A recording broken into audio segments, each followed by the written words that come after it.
A reminder to our Inside Africa viewers, if you see news happening, send us your images. Just go to cnn.com/InsideAfrica and click on the iReport section.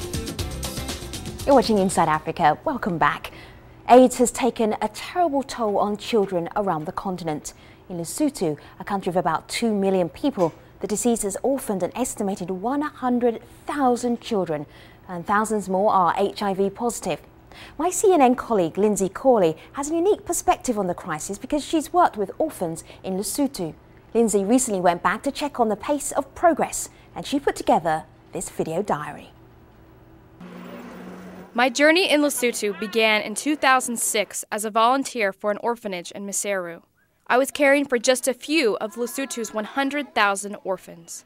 Found in toilets, cemeteries, or along the roads, children are the most vulnerable victims of poverty and HIV. I fell in love with all the abandoned children I worked with. I celebrated their first steps, first words, and first birthdays. I was also there when some of them died. It's impossible to describe watching a child die in your arms. AIDS is so unforgiving. I would hold a child feeling powerless. People ask me how I've gotten over those deaths. I haven't. In Lesotho's only public hospital, there's one local pediatrician, few trained nurses, and little medical equipment. On any given day, children are dying from pneumonia and malnutrition. Due to the stigma associated with AIDS, these mothers won't disclose their children's HIV status. Without antiretroviral medications, or ARVs, half the children with HIV will die before their second birthday. When I returned to Lesotho in October for CNN, I noticed the country had made small advances. This state-of-the-art pediatric clinic was founded by an American medical school. Thousands of children now have better access to medication. And how has Sapiso been doing with her ARVs? Is she taking them every day like she's supposed to? Before I came in June of 2005, there were probably less than 20 kids on ARVs in the entire country. And a lot of that was because the medicines weren't around, and then we didn't have health professionals who knew how to give out the medicines, how to diagnose, how to prescribe. But Lesotho has a long battle ahead against the lethal combination of hunger and AIDS.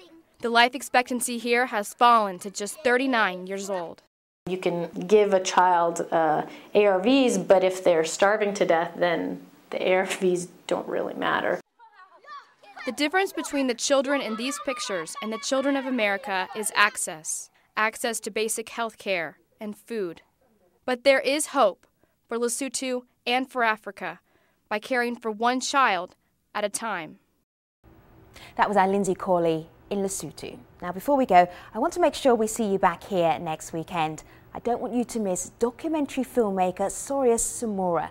In his latest film, he sets out to prove that just one problem is holding back Africa, and that's corruption. In most of the countries in Africa, children are taught how to bribe or how to even sell their bodies to teachers so that they can get promoted to different classes. In Sierra Leone, 375,000 children do not attend school. And now, for today at least, Bala is one of them. He has been sent home again because he can't pay the latest bribe.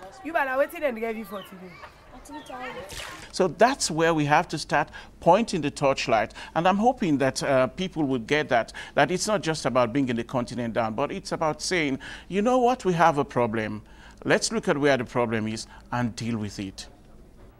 You can see more of my interview with Sorius Samora next week on Inside Africa, and you can also see his new documentary, Living with Corruption, which premieres next weekend right here on CNN. So we have the interview, we have the documentary. This show's not just thrown together. I'm Femi OK. Thanks for watching. I'll see you next time. Take care.